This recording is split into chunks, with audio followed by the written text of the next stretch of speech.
Өткөнкү сабакта пайгамбарыбыз Мухаммад Мустафа саллаллаху алейхи ва салламдын күндө кылган амалдары, дуалары, ибадаттары, зикирлери, Кур'ан-ы Каримди окуу, жашоосун нурлоо, анткени ибадат үчүн жаралганбыз.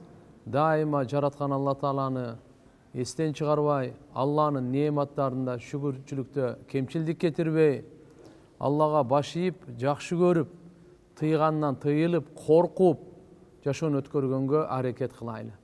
Мына пайгамбарыбыз саллаллаху алейхи ва саллам намаздан кийин кайсы дуаларды айтат эле? Ошого көңүл буруп, берекелүү пайгамбарыбыздын тилинен чыккан дуаларды биз да ошол жерде үйрөнүп, ошол берекеден үлүш алайлы. Ошол берекеден соо алайлы биз дагы. Ошого жараша Аллага жакындайлы. Пайгамбарыбыз вада берген, пайгамбарыбыздын ар бир тилинен чыккан сөздөр Аллага жакындата турган, күнөөлөрдү кечиртип, даражаларды бийик кыла турган, кабыр ахиретти нурлай турган амалдар туугандар. Андыктан пайгамбарыбыз Мухаммад алейхиссаламды жакшы көрүү дагы, ама сүннөтүн жакшы көрүү, өзү сүннөтүн жакшы көрүү ушул белги да пайгамбарыбызды жакшы көргөн. Бир жөн эле тилдин үстүнөн эле мен жакшы көрөм, ал менен маселе чечилбей деген. Чыныгы сиздин жакшы көргөнүңүздүн далили пайгамбарыбыздын сүннөтүн жакшы көргөнү, сүннөтүнө амал кылганда дейт да. Көптөгөн сүннөттөр туугандар ушул учурда, бузукулук учурунда, бекапарлык, гафлет учурунда, фитна ушундай доорунда жашап атабыз. Сүннөткө көңүл бурулбаган учур. Ушундай учурда пайгамбарыбыз айткан: ким менин сүннөтүмдү, бир сүннөтүмдү бекем кармаса, ман тамассака би суннати инда фасади уммати, үммөтүм бузулган учурда, фалаху ажру, шахид, ага шейиттин сообу берилет. Бир шейиттин сообу.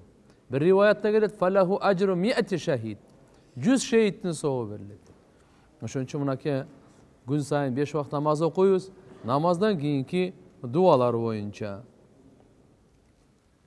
Абдулла ибн Зубайр радыйаллаху анхума бул мындай дейт: пайгамбарыбыз саллаллаху алейхи ва саллам риваят кылат, пайгамбарыбыз ар бир намаздын артынан салам бергенден кийин ушул дуаны айтат эле: ла илаха иллаллаху вахдаху ла шарика лах, лахул мулку ва лахул хамд, ва хува аля кулли шайин кадир, ла хаула ва ла куввата илля билlah, ла илаха иллаллах ва ла на'буду илля iyyahu, лаху ни'мату ва лахул фадлу ва лаху станаул хасан, لا إله إلا الله مخلصين له الدين ولو كره الكافرون. وقال كان رسول الله صلى الله عليه وسلم يهلل بهن دبر كل صلاة. Manaka Abdullah ibn Zubayr radıyallahu anh aytadi. Demek her bir namazda Peygamber sallallahu aleyhi ve sellem uşul duanı okuyt ele tugandar. Bir Allah'dan başka sığınganга layıktуу zat жоқ, анын шериги жоқ, жалгыз. Ага гана таандык, бүт ааламдын бадышачылыгы, ага гана таандык, мактоо жана ал ар бир нерсе кудуреттүү. Эч кандай күнөөдөн сактанууга айла жок Алланын жардамысыз. Ибадатка күч кубат жок Алла Тааланын жардамысыз. Алладан башка сыйынга ылайыктуу зат жок. Биз вала на'буду илля iyyahu, биз ага гана ибадат кылабыз. Лаху ни'мату, неамат ага таандык. Валахул фадлу, айкөлдүүлүк ага таандык. Валаху санаул хасан, сана, чырайлуу сана да Аллага таандык. Алладан башка илах жок. Мухлисина лаху дин, ага Алла Тааланын динин бекем, ихлас менен тутунуп. Валау карихал кафирун, кафирларга жакпаса дагы. Абу Зар разыйаллаху анхудан да риваят бар. Пайгамбар саллаллаху алейхи ва саллям айтат: ман кала фи дубури салатил фажр. Бул багымдат намаздан кийин гана айтылат экен.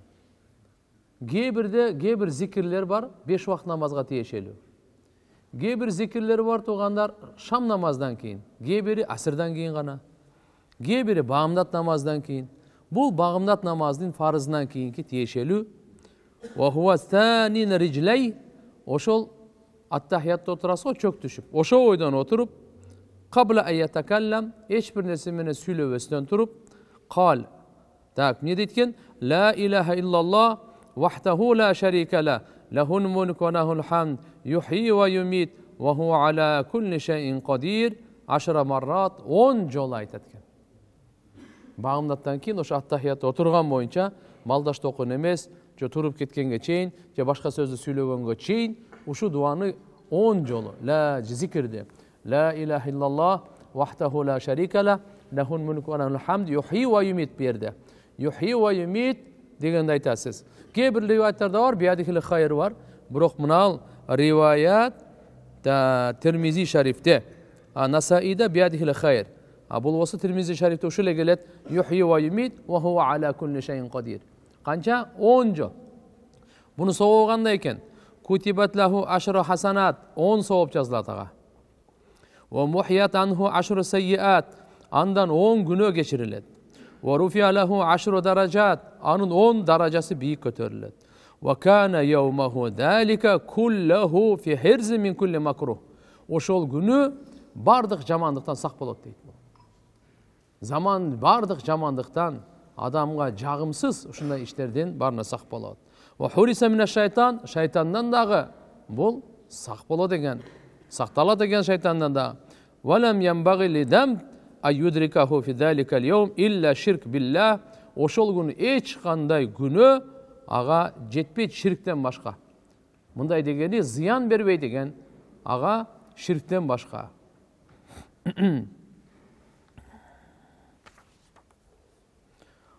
Алла Тааланын сактоосунда болот экен бардык апаттардан ошол күнү.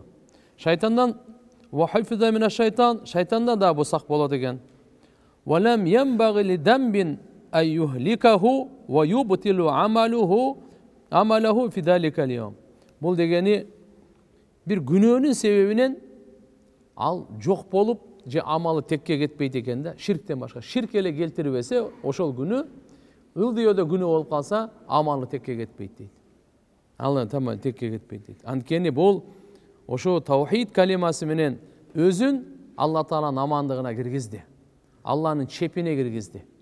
Алланын сактоосуна киргизди дейт.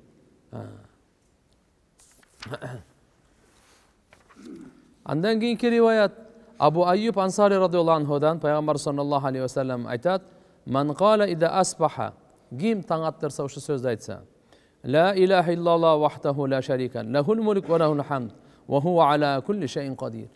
Бул улуу сөз да тугандар.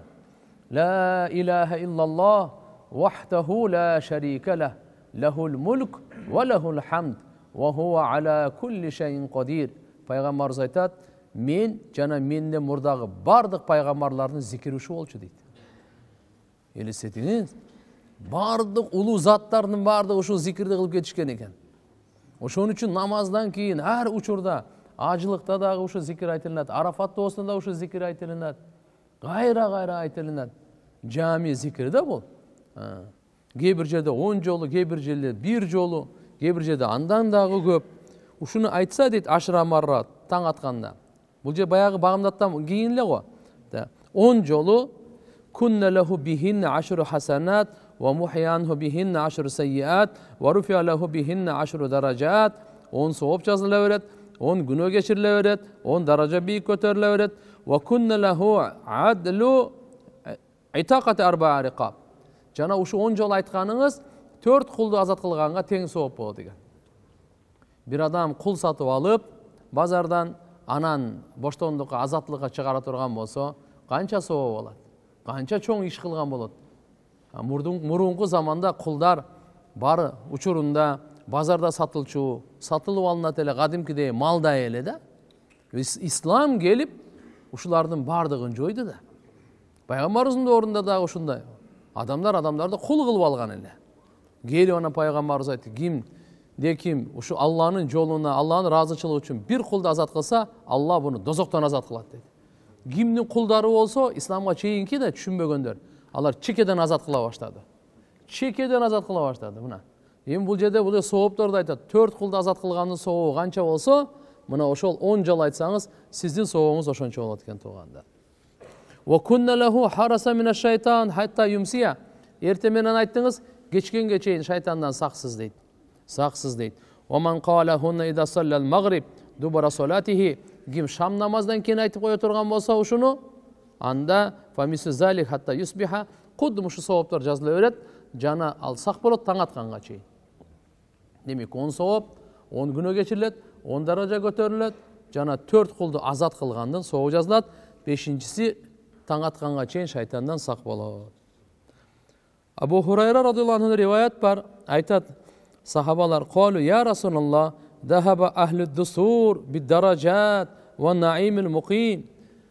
Пайгамбар саллаллаху алейхи ва салламга айтышты, мындай дешти: "О Аллахтын элчиси, бул мал мүлк байлары бар го, ошолор бийик даражаларды алып кетишти.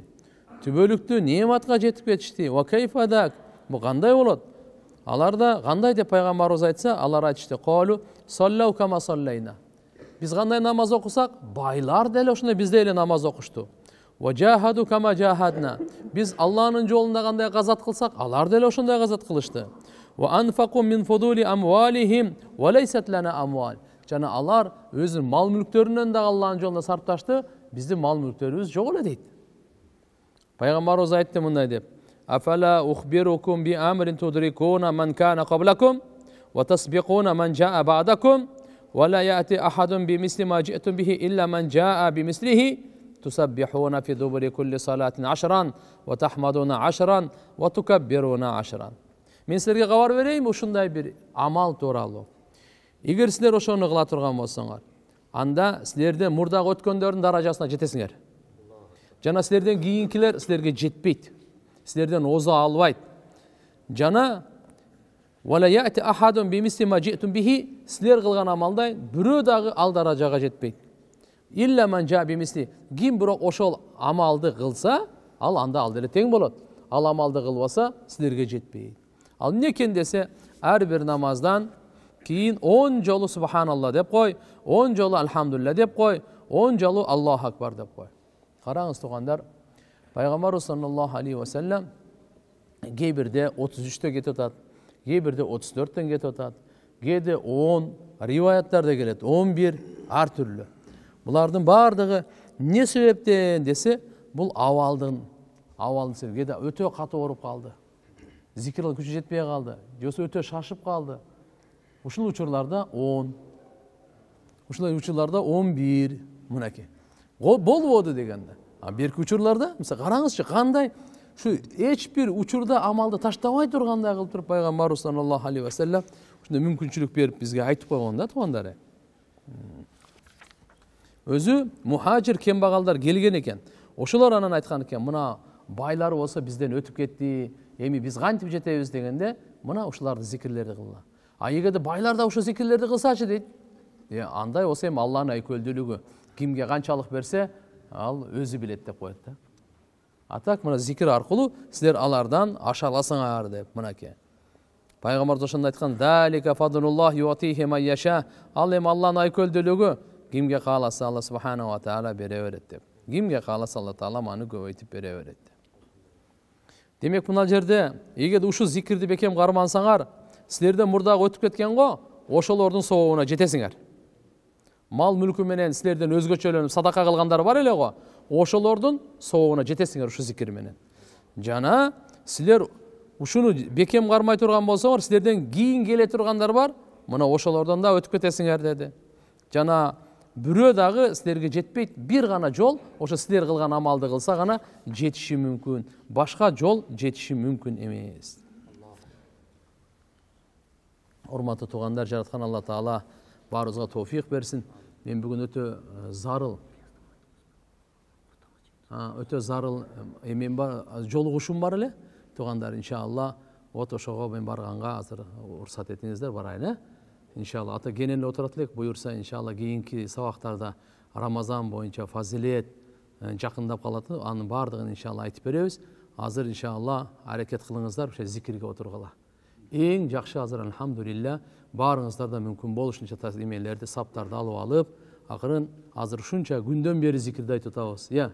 Бир иншалла кыбланы карап, аз куптанга акырын бир жарым саат калар чыгар.